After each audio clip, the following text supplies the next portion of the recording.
Mangli surrender అయిపోయింది అనే ఒక వార్త వస్తుంది. అంటే ఈ స్కాము ఆమె మెడకు బాగానే బిగించినట్టుగా తెలుస్తుంది. లేటెస్ట్‌గా EOW economic offences wing Cyberabad పోలీసులకి ఒక కీలకమైన సాక్ష్యం మంగ్లీ ఇన్వాల్వ్‌మెంట్ ఉన్నట్టుగా దొరికిందని చెప్తున్నారు.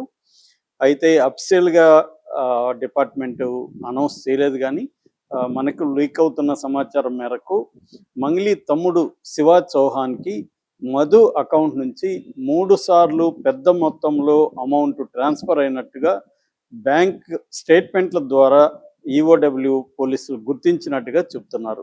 సో ఈ ఇంకొక విషయం ఏంటంటే ట్రాన్స్ఫర్ అవ్వగానే ఇమీడియట్ మరుసటి రోజే ఆ అమౌంట్లని శివ డ్రా చేసుకున్నట్టుగా కూడా క్లియర్గా తెలుస్తుంది అని చెప్తున్నారు.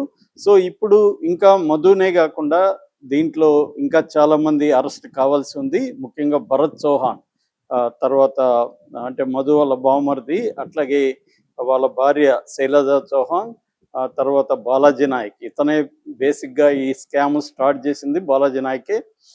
అతని కజిన్గా ఉన్న మధు బాలాజీ నాయక్ దగ్గర ఒక ఏజెంట్గా పనిచేశాడు. దాని తర్వాత మధు కూడా బాలాజీ నాయక్ కంటే కూడా చాలా ఎక్కువ అమౌంట్ కలెక్ట్ చేశాడు. సో మనం గత కొంతకాలం నుంచి చూస్తున్నాం బాధితులు పెద్ద ఎత్తున మాట్లాడడం మొదలుపెట్టారు. ముఖ్యంగా మీడియా బాధితుల ఊర్లకి వెళ్ళడం వల్ల అక్కడ వాళ్ళు అందరూ కూడా మీడియాతో మాట్లాడే అవకాశం వాళ్ళకి వచ్చింది. సో చాలామంది బాధితులు చెప్తున్నది ఏమంటే క్లియర్గా మంగ్లీ రోల్ ఉంది. మంగ్లీ పదే పదే వచ్చేది మధుకి. మధు కూడా అనేక సార్లు మంగ్లీ ఇంటికి మమ్మల్ని అంతా కూడా తీసుకెళ్ళాడు అని చెప్తున్నారు. అలాగే శివ చౌహాన్కి చాలా క్లియర్గా రోల్ ఉందనేది వాళ్ళు చెప్తున్నారు.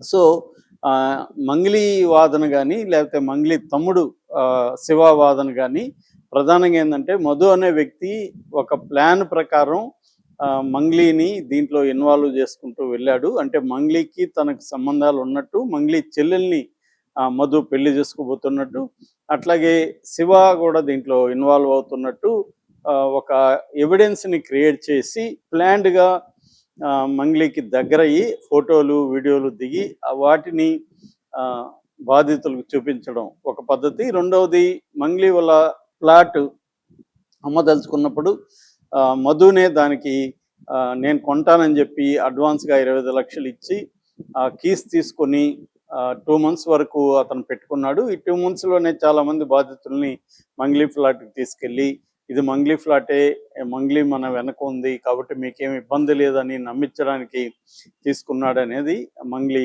వెర్షన్. కానీ దాన్ని ఎవరు కూడా నమ్మట్లేదు. ఎందుకంటే బిగినింగ్లో అసలు మధునే నాకెవరో తెలియదని ఆమె క్లియర్గా మీడియా ముందే చెప్పింది. అట్లాగే డైరెక్టర్ వేణు ఉడుగుల, లేకపోతే అడ్వకేట్ పూజారి నాగేశ్వరరావు, బొబ్బిలి సురేష్ మ్యూజిక్ డైరెక్టర్, వీళ్ళతో కూడా అడ్వకేట్ సుబ్బారావు, హేమకాంత్ రెడ్డి ఇలాంటి వాళ్ళు బాధితులను తీసుకొని వెళ్ళినప్పుడు ఆ పంచాయతీలు కూడా ఆమె బిగినింగ్లో నాకు ఎవరు తెలియదనింది. దాని తర్వాత మధు పర్సనల్ నెంబర్ నుంచి కాల్ కూడా సుబ్బారావు కలిపింది. సో బిగినింగ్ అంతా మధు నాకు ఎవరో తెలియదని చెప్పి తర్వాత ఏమో మధుతో ఫోటోలు నిజమే, మధు వాళ్ళ ఇంటికి నేను డిన్నర్కి వెళ్ళింది నిజమే, తర్వాత మధు ఫస్ట్ టైము ఒక పబ్లో తబలా అనే పబ్లో నా ప్రోగ్రాంకి వచ్చాడు, తర్వాత బర్త్డేకి వచ్చాడు, ఇవన్నీ మళ్ళీ చెబుతుంది. అట్లాగే ప్లాట్ విషయం మా బాధితులు ఎప్పుడైతే మంగ్లీ ప్లాట్కి మేము వెళ్ళామన్నారో అప్పుడు ఈ కథనం బయటకు వచ్చింది. అంటే సేల్ చేయడానికి ట్రై చేసామని. అంటే టూ మెనీ కోఇన్సిడెన్సెస్ ఉన్నాయి. సో ఇది నిజమని మంగ్లీ వాదన నిజమని నమ్మశక్యంగా అయితే లేదు.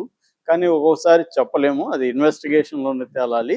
అయితే ఇప్పుడు కొత్తగా వస్తున్న వార్త ఏంటంటే ఇన్వెస్టిగేషన్లోనే ఈఓడబ్ల్యూ ఇన్వెస్టిగేషన్లో